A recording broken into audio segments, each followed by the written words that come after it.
To put today's session into some context, I want everyone to think about our world today. And think about our world today as compared to just several months ago.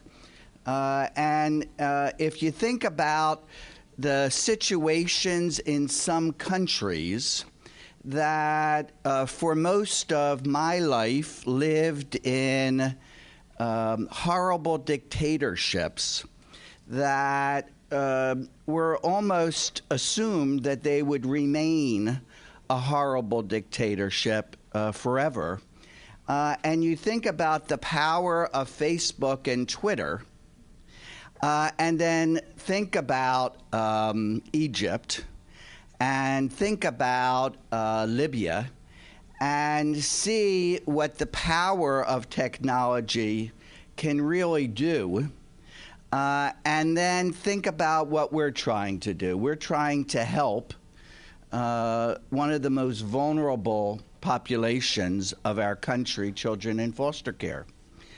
And if dictators can be toppled, and if we can successfully wage a war on terrorism using this modern technology, I believe that we collectively can figure out how to overcome barriers that exist today, whether real, imagined, or created, maybe not for the best purposes of confidentiality, in order to really look at the children, youth, and families whom we serve in a holistic way, and to look at them with using a 360-degree lens. So tonight, Tonight with Jay Leno, President Obama is his guest. So today with Richard Gold, my cast of stars are the following. And I won't be as good of an announcer as Ed McMahon was, but we have Rebecca Gudeman, who is the senior attorney with the National Center for Youth Law. We have Kathleen McNaught, Assistant Staff Director, Child Welfare at the American Bar Association's Center for Children and the Law. We have Chris Wu, Supervising Attorney for California Administrative Office of the Court, Center for Families, Children, and the Court, as well as the Executive Director of the Blue Ribbon Commission on Children in Foster Care. Sid Gardner, President of Children and Family Futures. And to my very left, farthest left, is Keith Tresh, Director and Chief Information Security Officer for the California Technology Agency Office of Information Security. As you can see, I don't think my panel gets paid a lot, so they give them very, very long titles, which is a government ploy for low pay. And so what we're going to do today is we're going to look at different areas of confidentiality. And after each of the presentations, I'm going to open it for questions, because even yesterday people were beginning to ask questions about confidentiality, and there were some epiphanies as to, and aha moments that maybe they're not really firm barriers, but porous barriers that we can deal with. So, but I want everyone to think of 5 questions throughout each of everyone's presentation. My friend Miles said, you know, Richard, that's really some background. So it's 5 questions. What exact information is needed? Why are we asked? What's the purpose for this information? When when do we need this information? Who receives the information? And how will you protect it once the information is shared?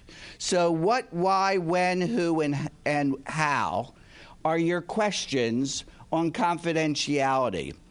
And they're really the 5 questions that must be asked and answered in order to share information, as opposed to sometimes what happens is the request is any and all information that you have on Richard Gold and his family. That's a request that 99.9% of the times is not going to be responded to because it's just too broad. And if it is responded to, I go back to something we heard in San Diego by presiding Judge Beshant, and she says, sometimes I get this information that's in a pile like this, and I've got 6 minutes to find what I'm looking for, and I don't find it. So if we could pare down what I'm looking for and what you give me, then I can use it to make the best decision in this case. So that's really the exercise for everyone. What the nicest man in California, according to some people in this room. What, who, when, how, and why. So the only one we're missing is where. And so you have a where and the cloud. Oh, she's been smoking something. It's the medicinal marijuana. I know I'm in California. So think about those questions. Greg Rose is saying he had to bring up the marijuana. Did you enjoy our field trip the other day? Thank you. No, I just enjoyed your field. So we're going to begin, and as you might know, I'm not the most formal person in the world. So we're going to begin with HIPAA, the Health Insurance Portability and Accountability Act. Yeah, sometimes we forget what the initials stand for, so it's always a good refresher course. And don't forget, this whole session is getting to yes. So we're not going to permit no. It's getting to yes, and we're going to answer questions. Who, what, when, why, and how. Okay? So, Rebecca, it's you can either stand here and do your slides, or I can be your technology support, which is really pathetic. Smart woman. So you are a hard act to follow. I promise I won't be as funny, but I'll try. No. So I'm sure everyone's heard this at least some point, and I've been tasked with getting up here and telling you why this isn't actually, I can't because of HIPAA is a statement that we need to get beyond, and that even though it's often the go-to culprit, I think it's a word that everybody knows, HIPAA, so it's easy to say I can't because of HIPAA. What I want to hopefully show you is that it's actually not HIPAA, it's some other stuff, and it's stuff that we can actually do something with. So this is sort of the myths and realities of HIPAA. First myth is that HIPAA is the be-all and end-all of confidentiality when it comes to health and mental health information. The reality is that HIPAA really isn't all that, at least in California. HIPAA is a minimum threshold for confidentiality. It's a basic floor. If your state law is more protective, you need to worry about state law. So in fact, whenever people say I can't because of HIPAA, what I think in my head, because I'm a nerd, as many of you know, I'm a self-proclaimed nerd, actually, you can't because of California Confidentiality of Medical Information Act, or the Lanterman-Petrie Short Act. Obviously you all don't need to remember those words, but it is important to recognize that when we're talking about confidentiality of medical and mental health information, there's actually a number of other laws that we really need to, if not memorize the way some of us nerds do, at least recognize that's what our issue is. That's where we're working. And that at the federal level, there's some other laws that can be important. And Sid's going to talk a bit about 42 CFR, which is the rules around drug treatment. But there's certain rules that protect some reproductive health information. There's certain information that is specially protected. But for ease of communication, I'm just going to keep referring to HIPAA. Just know that I'm actually talking about these ones right here. And let me also just say right up front, what I'm talking about right now is moving health and mental health information from a healthcare provider to someone else, like child welfare, like the dependency attorney, like the court. Once medical information is in a child welfare file or in a court file, HIPAA actually doesn't apply. Some of these other laws might in some cases, but that's another myth that we need to get beyond. All right, one of the things that folks mentioned yesterday is we need to make sure we're all on even sort of common ground when we're talking. We all use the word confidentiality, but we may mean different things. So just to make sure everyone's on the same page with me, I put my own definition up there. So confidentiality, protection of personally identifiable information about which individuals have an expectation of privacy.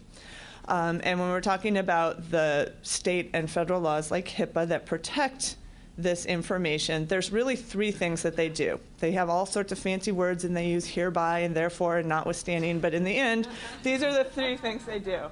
They tell you what can't be disclosed, they tell you what has to be disclosed, and then there's this interesting box, which you probably can't see too well, but I've put it in orange there, that gives some discretion to disclose information. So yeah, right behind Kathy's head. It's not you, Kathy. It's the orange box. And so the orange box is what I'm going to focus on right now. So another myth. HIPAA and our state law prohibit disclosure of health information absent a signed authorization to release information. The fact is there are a number of exceptions in these confidentiality laws that allow information to flow even if you don't have a signed authorization. And those can be divided into these two boxes, the ones that are mandatory disclosures and then the discretionary. Mandatory disclosures, if you've got the signed release, the healthcare provider has to disclose the information. If you have a court order, they have to disclose the information. Certain subpoenas, they have to disclose their information. There's actually a number that require the provider to disclose depending on what the order or the release says. But look at all of these. These are the discretionary disclosures under our state CMIA and HIPAA. A provider may release information to other healthcare providers and agencies for referral, diagnosis, and treatment. May release to public health authorities as authorized by law for public health goals. May release to business associates if there's an appropriate business associate agreement and it's about certain business tasks. May release for healthcare operations, may release for payment and billing, may release for research, may release to avert an emergency, a health emergency. And this isn't all of them, this is just a few. This is sometimes a surprise to folks to see how many are there because we don't see information flowing the way you would imagine it would given all of the exceptions in the law. So how do we get to yes? How do we move these arrows so that we are taking advantage of these discretionary disclosures and getting to the appropriate sharing of information? I want to use as an example, sort of a concrete example to highlight why it's not happening the way it could. imagine mental health counselor says to another healthcare provider, either another mental health counselor or to a general practitioner, sorry, I can't share any information with you without getting assigned authorization. So the myth is mental health counselors cannot share health information with another healthcare provider without assigned authorization.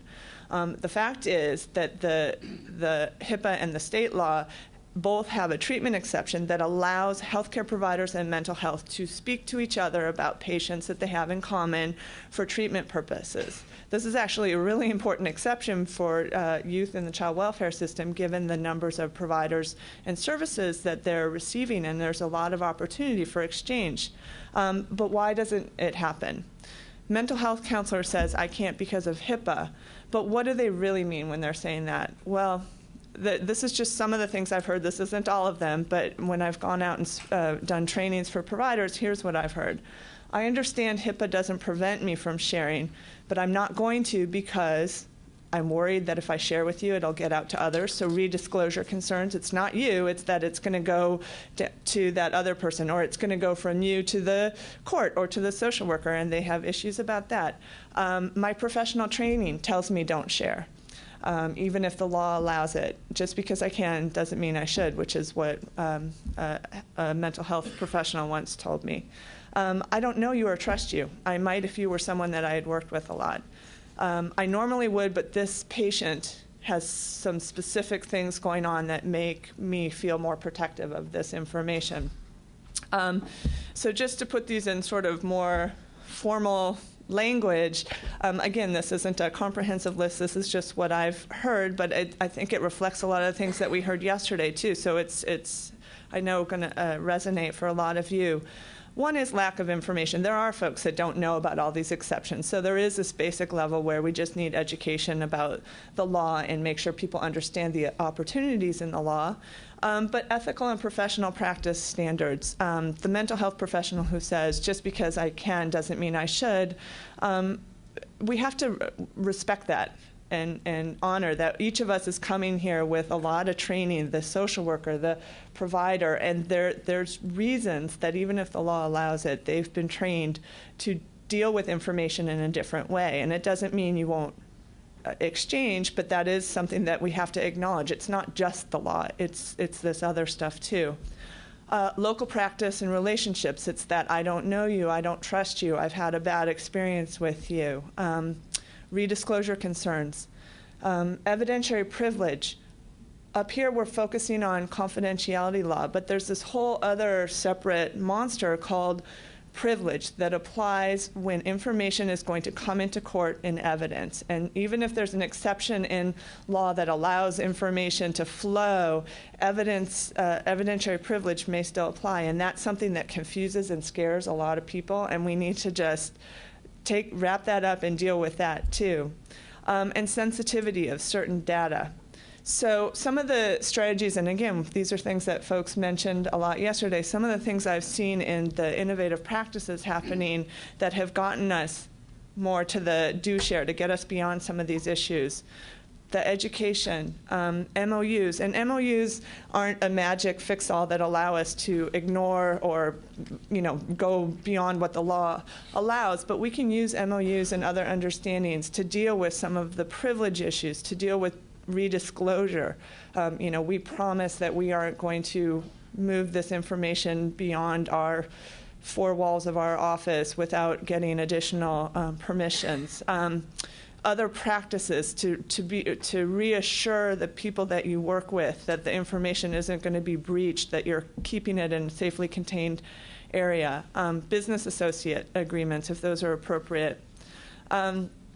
Making sure you've got the basic tools. I will tell you that in some of the counties I've visited, the release forms that they use don't comply with HIPAA. They were written before HIPAA and they haven't been updated. So things as basic as having the right consent forms, knowing when to use them, having them part of the process, and making sure they're compliant with the law can go a long way to facilitating exchange of the health information. And then the last bullet is the go for the 60% victory. And I think this is also something that all of you have seen before. And it's the who, what, why, when, where. I had Larry Bolton once say to me, "Do you really think that the fact that somebody has, a fungus on their foot is protected information that we shouldn't disclose?" And the point was, there is some information that all of us feel should be treated more sensitively, and other information that seems, for lack of a better word, benign. But if we can clarify what our health information needs are, is it just the fact that somebody went to see a physician that we need, or do we need a lot more details? And put some boundaries on it. It can make people feel more comfortable about exchanging information. And it also is a way to, if you can, automate, for lack of a better word, the exchange of some of the basic information. And when we talk about the sensitive information or the sensitive clients, have a backup system where we let an individual, a human being, do some analysis and decide how much can be disclosed or should be disclosed, or we go to the consent forms. And those are some of the tools that I've seen sort of underlying the innovative practices that were talked about yesterday and that we've seen in some of the other counties. And I think I will leave it there, right? That's.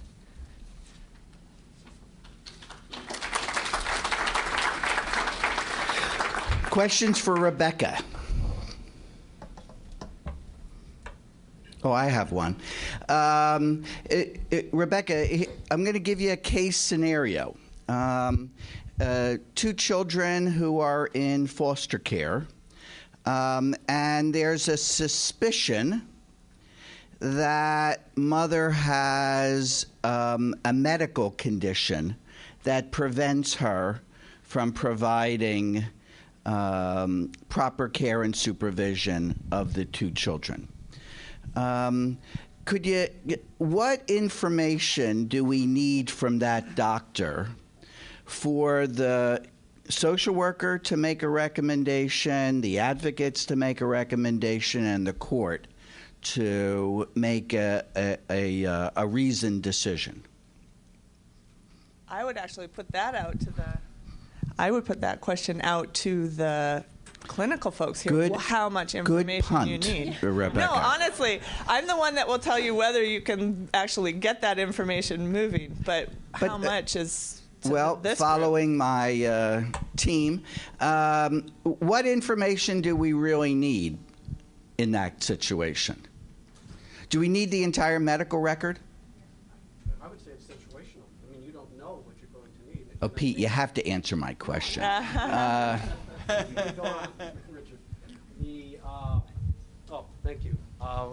My response to Richard's question was that, first of all, what you need is situational. You can't really anticipate what you need. And I think the problem we're confronting, Rebecca talked about the permission of professionals to exchange information, right? So a doctor can disclose to a case counselor. The problem we're facing, though, is we're talking about putting information in a common store, right? And so we don't know what those future exchanges may require, but we have to figure out what to put in that store and then control who has access to it. And that's the fundamental problem that we have. So we know that it's okay to exchange that information, but those of us who have to design systems have to figure out the rules, and we have to be informed by others so that there's reasonable rules of procedure that can be enforced and regulated. So that's my response, Richard. Valerie? Right here. I think it also is a matter of, who's making this decision, this determination that, there needs to be further investigation of this case. Having the appropriate personnel, whether it's a public health nurse who sees something, a home health aide who just makes a visit to the home, who has access to, say, they have a medical record. For those that, if it's just a clinician who's exchanging information with the public health authority, or he's reporting to a public health authority, who's what is the chain of command along the line of care coordination and case management, and who along that chain should have, who's the appropriate people to have access to that type of information? I don't think that folks have really thought a lot about exactly what that would look like at a community level, and I think that's something that's extremely important to figure out.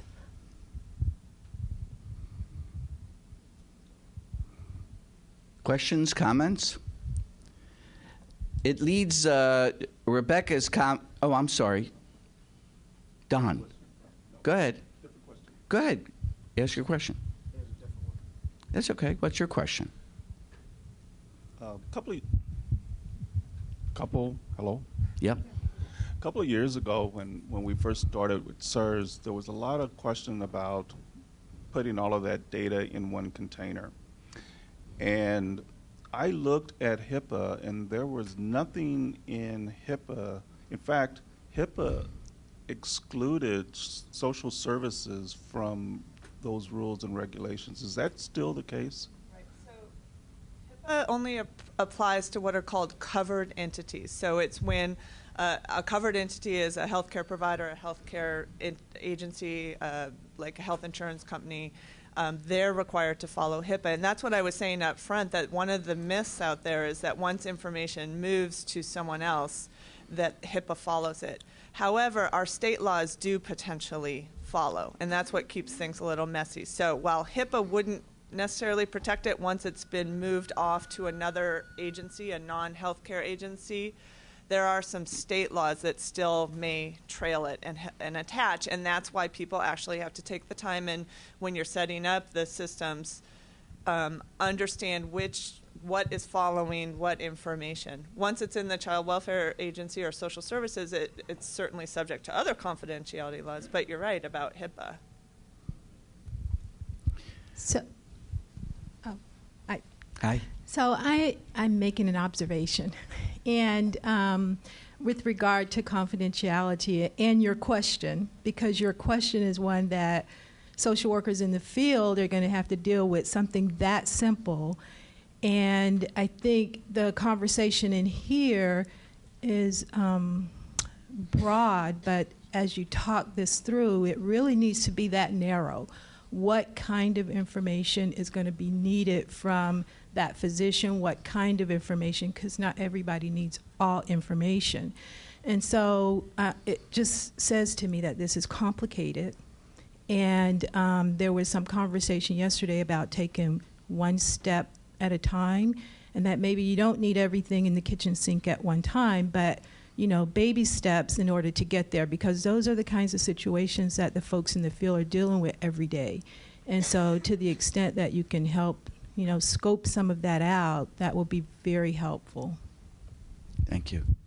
And can I just say, now, for the law, there are discretionary exceptions that allow for disclosures when someone is investigating child abuse, but I think the million-dollar question is, as you all are saying, who's making that judgment call? Healthcare providers may say it's our professional discretion to decide what's appropriate to share, and social workers will say, well, no, we're the ones who are the experts in this. We need to see more, and we decide. And that's where getting down to the policies and okay, let's come to an understanding about what it is that we each do and respect each other's. It has to get to that. I agree with you. I think it does have to get to that kind of detail. I think there's a middle ground in this and I think it is important where the rubber hits the road, where the workers need information. I'm not sure your question really, which I don't think really was answered, which is that what do they need? First of all, if the children were, I'm going to switch your thing. The children are actually removed from home, which puts different realities into it.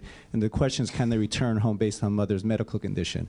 What people really need to know is, does that medical condition not allow her to take care of her children? Doesn't need the name, diagnosis of the medical condition at all. And I think that we can build big databases, but, and I'm probably a person who wants a little more controls at times as a mental health professional. The question is, do I really need to know the intricacies of the diagnosis? What I need to know is, does the medical diagnosis preclude mom from taking care of her child? That's the protection issue, and that's what child welfare needs to know, not the name of the diagnosis necessarily. So there's a middle ground that we have to come to, and it's actually easy to do, I think, when we recognize each other's laws and realities. There's a middle ground. Thank you. We're going to move on to two administrative designs of systems outside of California. Sadly, the two really almost birth mothers of these designs could not be with us today.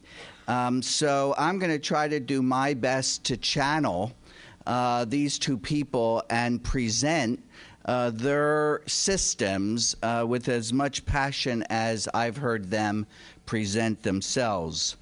The first deals with Montgomery County Department of Health and Human Services in Maryland. And Uma Aluwaya, and I did not do justice to her last name, is the director of this system, and that in 1996 she found a system that was very siloed, even though she was named the director. And she went about a multi-year task of really bringing 4 county departments into one. And in doing so, and it's now a Department of Human Services, which I found there are many departments of human services or human services agency also in California. But what UMA has done is really say we are going to act as one. And breaking down those administrative barriers so that from a consumer-centric point of view, even if each of the subject areas is serving that family, there's only one intake to the Montgomery County Human Service System. So if the situation is that there's a mental health reason that comes to the attention, and then a child welfare or child care, you don't go through a whole new set of information. That information is there. And she then went one step further and said, for HIPAA purposes, following on Rebecca's presentation, the whole system is treatment. And therefore, it's treatment and other related services to that treatment. So, for purposes of information sharing, they share the information amongst people within the agency without necessarily release. And that it's there's still identification of roles within the system, so everyone doesn't have access to all information. But from a treatment point of view, this is breaking down all the barriers so that it's one treatment agency. And UMA has found over the years that the consumer understands what they're doing. The consumer is explained at intake the information. The consumer signs a consent and release. It's a very clearly worded consent and release. And it's an interesting way of writing. We've all in our lives signed some kind of HIPAA release. Probably every time you've gone to a doctor's office, they've given you something which you just check off now automatically without reading. And so the release in Montgomery County makes clear that you're releasing it to all of the agencies within this one department. And you can specify and forgive my redundancy, specifically if you don't want it shared with one specific or two specific entities. So you're signing a release, and you must specify what can't be shared with whom, which is very different than many of the releases we've signed, which is you have to designate who you can share information with. And for the years that this has been in operation, this has worked very well in Montgomery County, Maryland, and it is an example of an administrative design meeting the law, meeting the confidentiality rules, but there is some administrative ease for both the consumer and for the bureaucracy.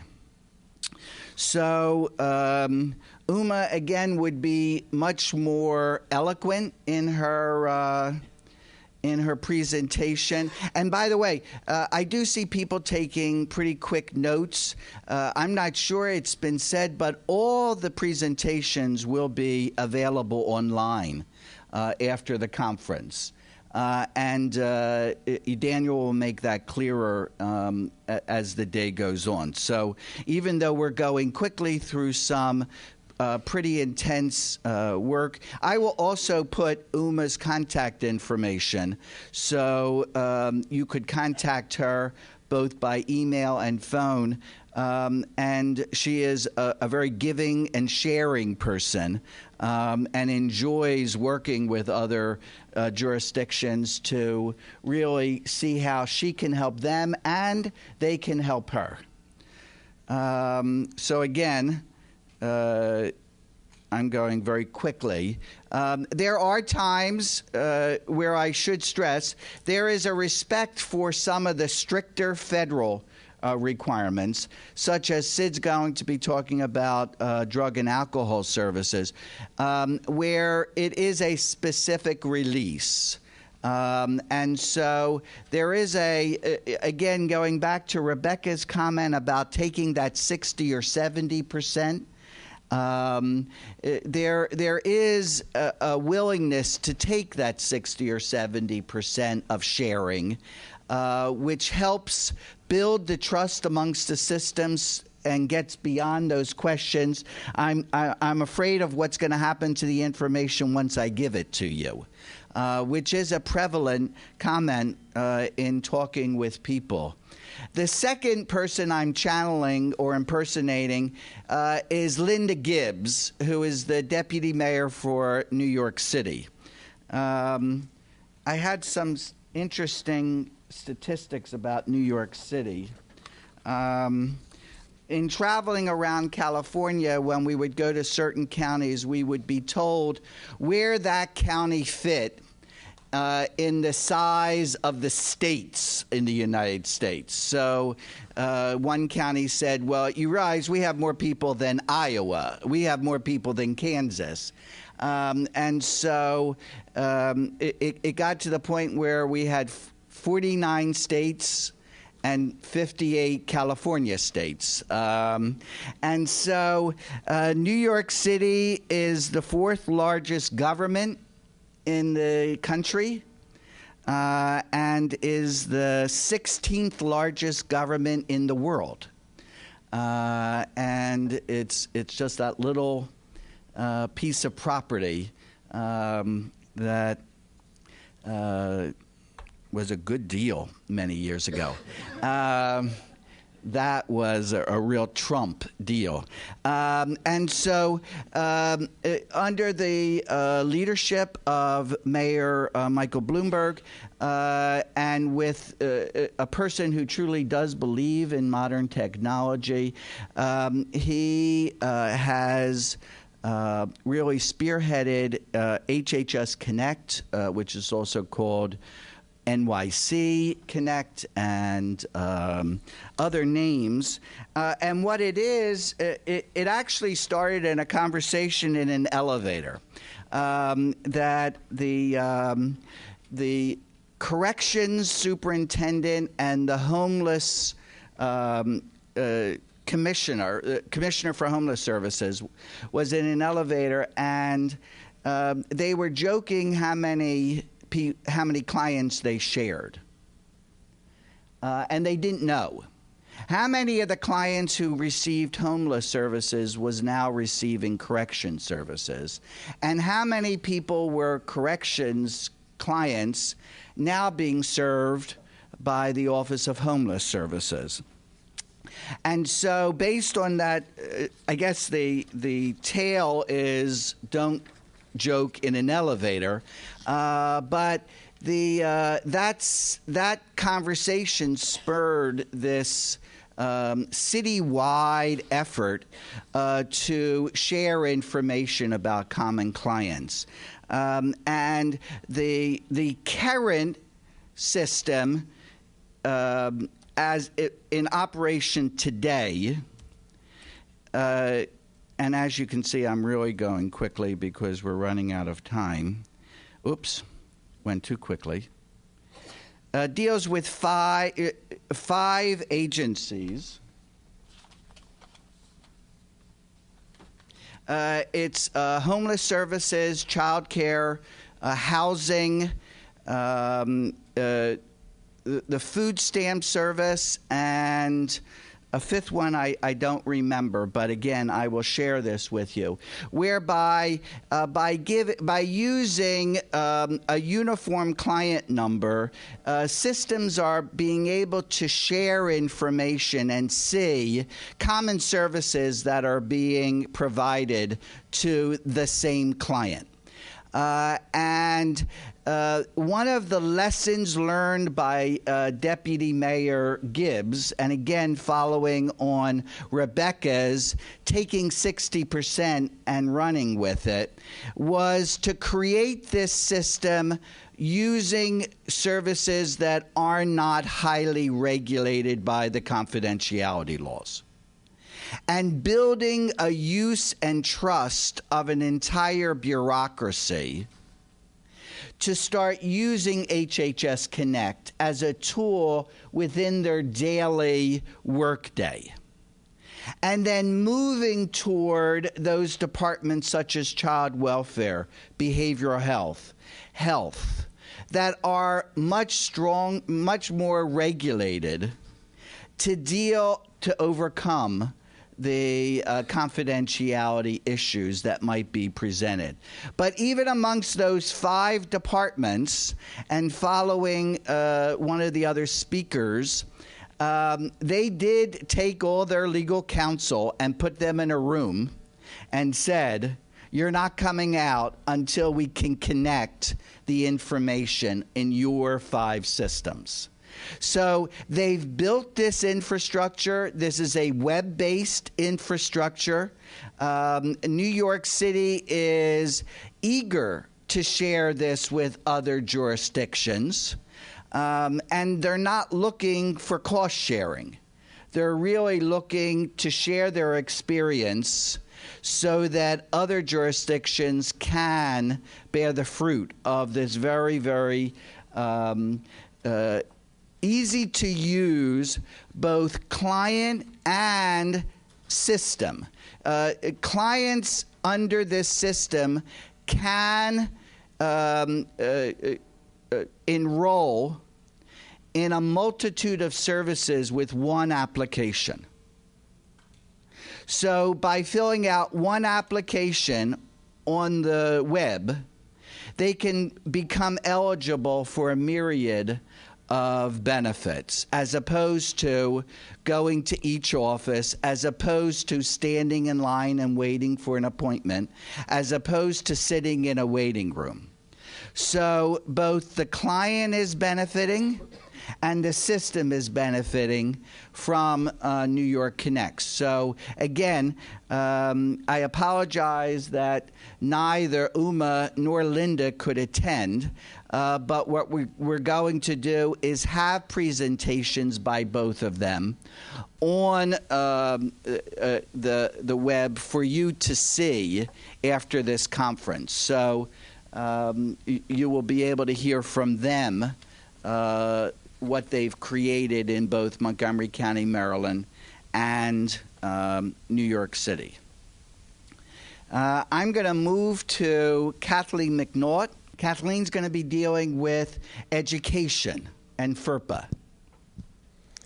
Thank you, Richard. So it's really terrific. Thank you to all the folks who invited me to participate and present today. I was struck with, I'm coming up on 10 years of work at the American Bar Association. I came there focused on this issue of foster care and education, and not that long after I started, I began conversations about this issue of FERPA and how it applies to kids in foster care. And there's a couple of people in the room who I remember having those initial conversations with, two in particular here. And so back then we said, what about FERPA and how does this work and how do we apply it? And so I've just been struck all day yesterday and today that here we are 10 years later having very similar conversation is still happening. But I think there's been a lot that's been accomplished. And I think yesterday also showed me some very unique things about California, which is that things are happening and things are moving. And I've been in touch with a lot of the different counties over that period of time, and it's just an interesting process to watch the different ways that different jurisdictions are able to address these issues. So I think what people want me to talk about today is FERPA. We've talked about it a lot. It comes up a lot. But let's actually spell that out, right? It's the Family Educational Rights Privacy Act. And in thinking about how to talk about this today and thinking about some of the themes we heard yesterday, let's focus in on the first three words of that, right? It's about family educational rights, okay? And about privacy. And so what does the law do? It says you, as a parent, have an absolute right to access information about your child when they're in school. It's very logical. And so I think sometimes when we talk about some of the barriers and the obstacles, FERPA itself is sort of thrown out there as something. And I think it's really important when we look at some of the laws that are in place to remember that there's pieces of it that we have to navigate through. There's pieces of it that we have to work with. But FERPA itself says that we, as a parent, have a right to access our educational information, and when students turn 18, they have that right. Okay? It also says that we, as parents, students over the age of 18, have a right to say what third parties can have access to that information, right? And that's the privacy component of that. So parents can consent to allow somebody to have access to that information, and an older youth can as well. There also are numerous, when listening to Rebecca talk about HIPAA, there are so many similarities between these different laws, but there's also a lot of differences, I think. But one similarity is this issue of exceptions. So the fundamental concept is consents. If a parent consents, you can have access to the information. But almost all of these confidentiality rules also have additional layers. But there are a whole host of situations and circumstances where sharing can occur without parental consent. Court order. And that's the one that we kind of jump to very quickly in all of these pieces, because when we're talking about children who are court involved, it is probably for our kids one of the most accessible ways to access an exception. But there's other exceptions. There's exceptions in FERPA that say when a child is disenrolled from one school and re-enrolled in another, that information flows from one school to the other. And sometimes we hear added obstacles put in place. Oh, well, nobody consented and that the information can't flow. No, FERPA allows flowing from school to school. So there's, similar to HIPAA, there's a lot of myths out there in terms of what can and can't be shared, and so it's clarity about exactly what the law says that's really important. I think another big piece when we talk about this issue, so we've said consent, parental consent, and we were talking about getting to yes, parental consent, and having sort of a systematized way of obtaining those consents is critical. Making sure our courts understand their role if consents cannot be gotten, that our courts' role and leadership in ensuring that the education information is going to flow and that there's a court order in place to do it. Those are two really critical ways to make sure that folks who are involved in this child's life have access to the information, because the issue really comes back to FERPA is not a law written with children in out-of-home care in mind, right? It's not. It's the definition.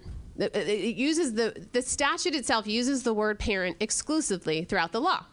Doesn't define it. In the regulations, it has a definition that says a parent, a guardian, a person acting in the place of a parent or guardian in their absence.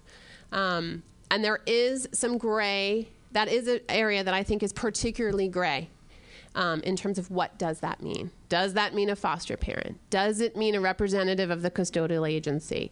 And those are areas where certainly additional clarification would be needed. But I also think there is a piece, and this is, again, I think, of a strength in California, among many, many other states that I've been, is the companion issue of who is the parent, who is standing in the shoes of the parent for educational purposes when a child is in foster care. And so that issue is very tied up in FERPA and access to information and how information flows. So, and why I say it's a strength in California is because when I read your laws and policies, and you have special forms and a process, it's a very specific, very articulated, each and every point in the child welfare case. This is an issue that's being reviewed, or in your policies it is, right, being reviewed by the courts, addressed. Does the parent maintain education decision-making authority? If not, do we need to appoint a responsible adult to do it? Is the child in special ed? Does that responsible adult need to be a surrogate parent? This whole process in place to address that. And I think that's a piece that's very critical. And sometimes when it goes unaddressed, it ends up in the education agencies and schools' lap. So, and what do I mean by that, right? So what I mean is sometimes you'll have a child in foster care, and if you haven't figured out who is the parent, it's really hard to start answering these questions. Then who gives consent to sharing information? And who gives consent to evaluations for special services? And so it's all very tied together. I think what we hear in other states, and I won't throw this into California unless you tell me it's also a problem here, but that you can have a meeting and folks all attend, and schools might be looking at a caseworker and a foster parent and birth mom and a whole host of other, the child's attorney, a CASA. They don't really know who they're supposed to be turning to in that role unless there's more clarity coming. And certainly that's one of my pieces is that I do believe that's a role that our courts need to play, a stronger leadership role in making sure that that's clear to the systems and the agencies involved. And I think once you know who is that parent and you have laws that talk about consent and release, that process can happen a lot smoother too.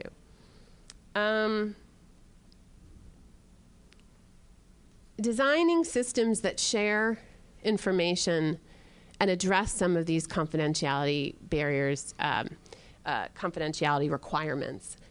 Even I say barrier. Confidentiality requirements, right? And I think it is. I mean, I've talked about FERPA as a barrier myself. This isn't unique, but I think the more I hear, about what we're trying to do, it really is changing the message. It's changing how we're talking about these issues, and that I think is going to make a big difference. So I think that's the challenge, that we can design a system to share. FERPA does not say information can't be shared.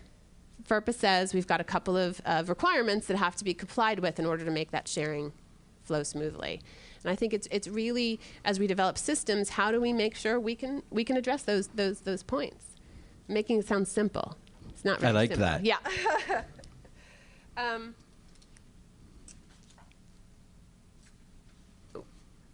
Two more points. One is I think there is this issue of redisclosure.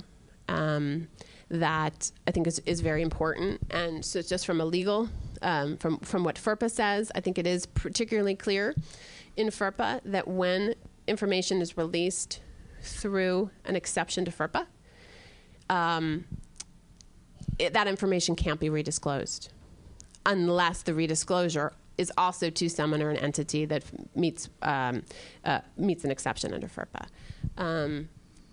If it is a parent or a consent piece, I think it's different. So I think it's important to know that redisclosure is a piece of this, because we all know that our ultimate goal here, right, is that the agency that has legal custody and control and working with service providers, we want them to have access to the information.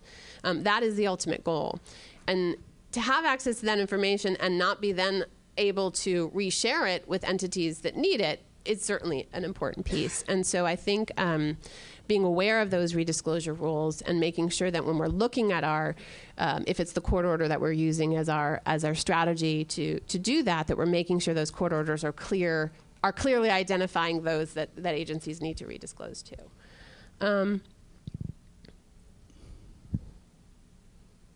I said one more point, but it's really two.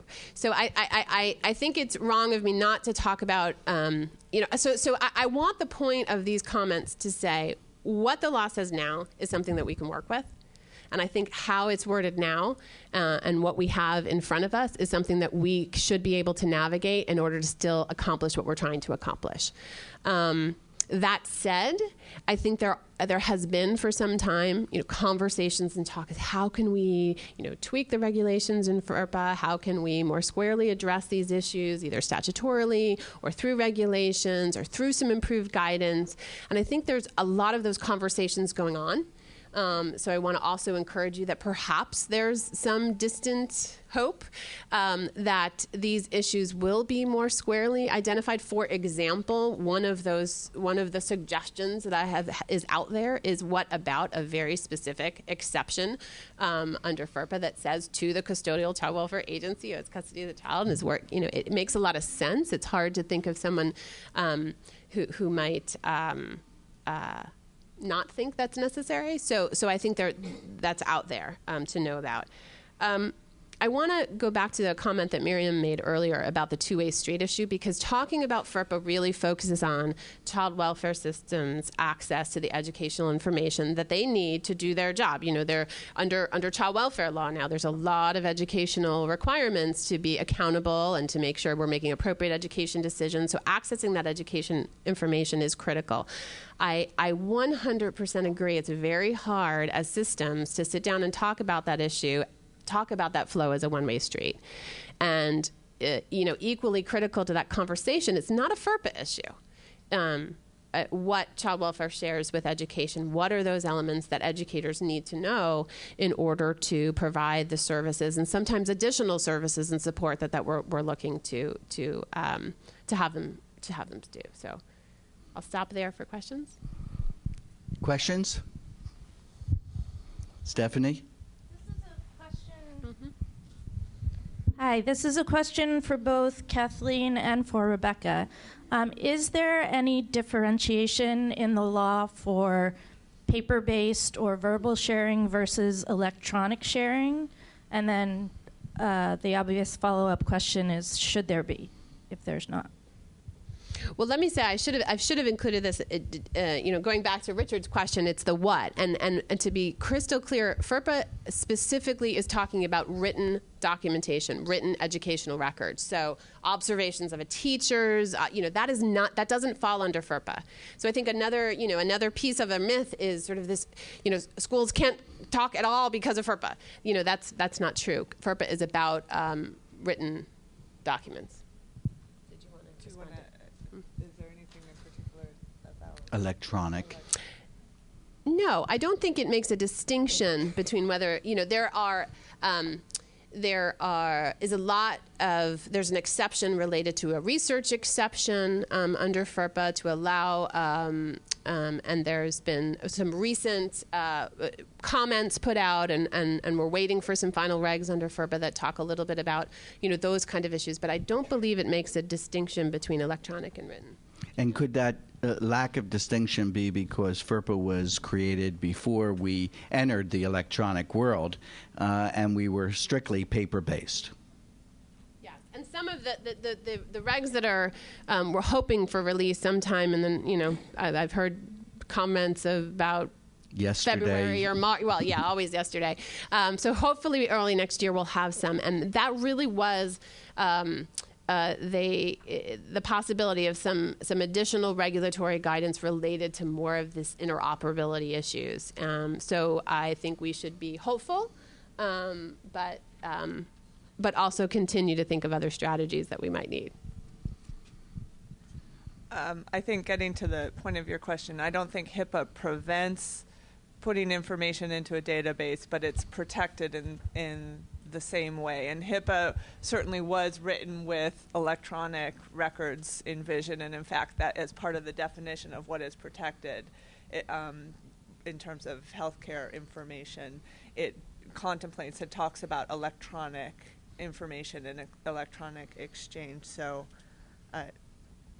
both for good and bad, I guess there's not really anything in particular about a database in HIPAA. So there's no differentiation, but it envisions it? Well, and I don't have the exact language in front of me. The information that's protected by HIPAA is not only written or recorded information, it's also oral information. But for example, it says personal information when the healthcare provider in some way is using electronic format to exchange information. And that may mean they have everything in written files, but that at some point down the line they're perhaps using electronic billing or in some way using some way to move information electronically. So it was written with the concept of sort of where we're going.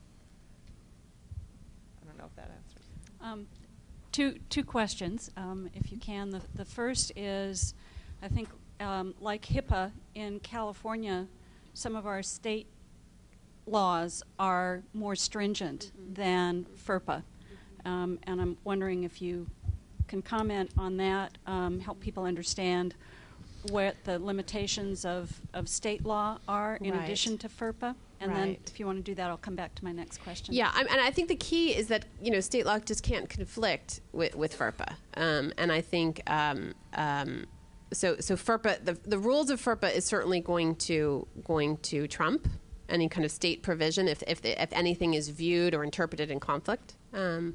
Understood, but my point is that California law is even more restrictive than FERPA when it comes to disclosing certain student records. So that's something that people need to understand when thinking about solutions. Okay. There's nothing in the law that says the state can't make more restrictive. Exactly, right. And that goes back to that most of the times the federal laws are the minimum required. Exactly. So we have a parallel situation on the education side as on the health side with respect to having even more restrictive state laws regarding confidentiality. And then the other question is, it would be really helpful to know, it may not be the case that FERPA is the exclusive issue that we're dealing with. The problem sometimes is when there are conflicting statements coming from the federal laws, particularly under the laws applying to child welfare, Title 4E, and FERPA. And I think that's where people also get confused and need some help, where you've got conflicting mandates coming from different federal agencies. Absolutely, and I think it was a little bit of what I was referring to, and it's not actually new with fostering connections. In Title 4E, for quite some time now, it has made clear that a requirement of state child welfare agencies is to maintain educational records as part of the case plan. And there was a while there the language said, to the extent feasible. And 4 or 5 years ago, to the extent feasible, wiggle room language, right, if you will, went away. And so it says case plans must include educational records as part of a child's case file. So that's a requirement for them to have it, and FERPA dictates the requirements of when education can release it. So certainly, I think as we go back to thinking about if it's an agency that has to maintain that for any child who's in custody, it does sort of go along with this idea of, is there something that has to be tweaked within this education law to make that parallel? But turning lemonade from lemons, I think that's a basis, and we see in California, we see Foster Focus, we see FISIS, we see the SIRS and the plans in San Diego, where we're looking at laws that have traditionally been red lights in information, and now seeing it as highways for information sharing. So it's not all bad. Sometimes we can take those contradictions and use that as an opening salvo between systems to say, we have to do the hard work and figure out what information do we need to share two ways, when do we need to share it, how do we protect it, and it's hard work, but it's work that can be done, and it can increase and improve the outcomes for children in foster care. So I've gotten 30 seconds. I've got people standing. It looks like a mob is about to attack me. The stewards of change, when they get angry, really watch out. So we're going to move now to Chris Wu, and from a court's perspective. I'm actually going to stand. Sorry. I don't have any slides, but I have visual aids. Thanks, Richard. No, that's okay. Richard mentioned that President Obama is in California and was going to be on the Tonight Show tonight. If you look in the paper this morning or online, you'll see that yesterday during the day, I mentioned this because of the Blue Ribbon Commission, he was hanging out with Congresswoman Karen Bass from Los Angeles at Roscoe's House of Chicken and Waffles in Los Angeles. And there's some great photographs of them in the restaurant talking to the staff and walking out with takeout boxes. Congresswoman Bass, when she was in the California legislature, had the assembly, she chaired the assembly foster care task force, and really was an active member of the Blue Ribbon Commission. And now she's started the Congressional Caucus with Michelle Bachmann, I think. Isn't that right? Yeah. So, well, she works both sides of the aisle, which is great. And so we hope she's bending his ear about some of these issues. So, again, it goes back to the timeliness thing that we were talking about. I just wanted to talk a little bit about what the AOC has done. And coming out of the Blue Ribbon Commission on Children in Foster Care, you heard from our chair, Justice Huffman, yesterday. The commission began discussing data sharing almost since day one in 2006, and largely focused at first on the court case management system, CCMS, that you heard about from Ron Overholt yesterday, and the redesign of the Child Welfare Services case management system, which was already in the planning stages. We started one of our 4 standing committees was on data sharing. Both of those projects, that sort of started our conversation, and it soon spread after, talking about those systems to related human services data. So education, healthcare, mental health, substance abuse. More recently, employment. Dennis Petrie has brought that conversation to the table. And confidentiality issues, as you might expect, soon became kind of front and center issues. And we soon realized that there was a real yearning for clarity about the law. And around the same time, in these early conversations with the Blue Ribbon Commission, I attended my first Stewards of Change National Conference at Yale, and I met Daniel and company. And this is, in some ways, sort of the culmination of the conversations that started then.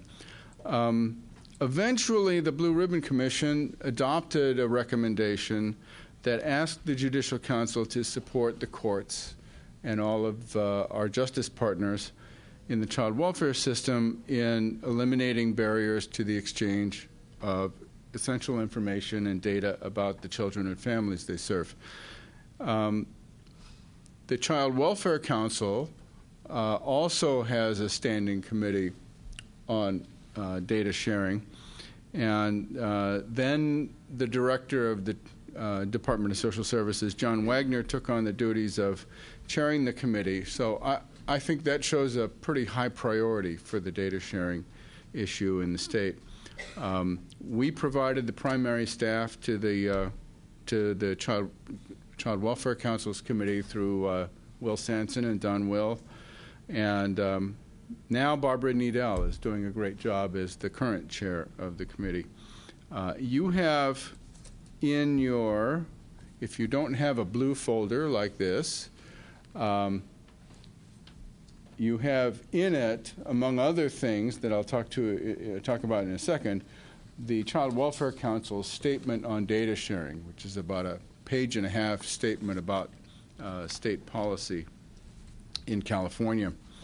So beginning with the Blue Ribbon Commission work and continuing with the Child Welfare Council Committee, we took on the AOC with Rebecca's help, looking at the myriad confidentiality laws, regulations, and practices, and trying to sort out the myth, the reality, and where necessary, recommended fixes. And I think, at least from my point of view, at the beginning, we probably were looking for the magic bullet, the easy answer that would make it all better. I think someone put it yesterday that people were waiting for the right legal opinion on confidentiality. Of course, I think just from the first two presentations you've heard, that the easy universal answer doesn't really exist. So what does exist, though, is this tension between the confidentiality laws that were sometimes written, as was just mentioned, before, without thinking of child welfare populations, and before technological advances sort of gave meaning to the words data sharing, as opposed to talking to each other on the phone, and the ethical and efficiency imperatives that to share information about children and families that bring us here today. So we took on that task of clarifying the most prominent federal and state laws that are often cited as barriers to information sharing, which Kathy and Rebecca just talked about. And we realized pretty quickly that we needed to do more than just a memo of legal analysis. We knew that counties have wrestled with these issues. For example, the 6 counties we heard about yesterday. And sometimes counties have wrestled with the same issues and achieved opposite results about the legal analysis and whether information can be shared. So as Don, Will, and others alluded to yesterday, we held multiple focus groups with county councils, some of whom are here today, child welfare workers, and others. And one of the things we heard, by the way, was, talking about the trust issue, oftentimes we heard that, information sharing is not a problem. I just call my colleague in the schools and they tell me whatever I need to know, or in healthcare. And then you ask a question like, what about your children who are placed in a different county? Oh, well, we don't share anything with them. We don't know them. And so that the practical experience of hearing the solutions that people had come to, the barriers they'd run into, and the legal analysis that we did led to something else that's in these blue folders, which is actually about the title, which is the briefing papers that you have. And these short briefing papers, we took a lot of time to vet them with stakeholders. We owe Rebecca a huge debt of gratitude for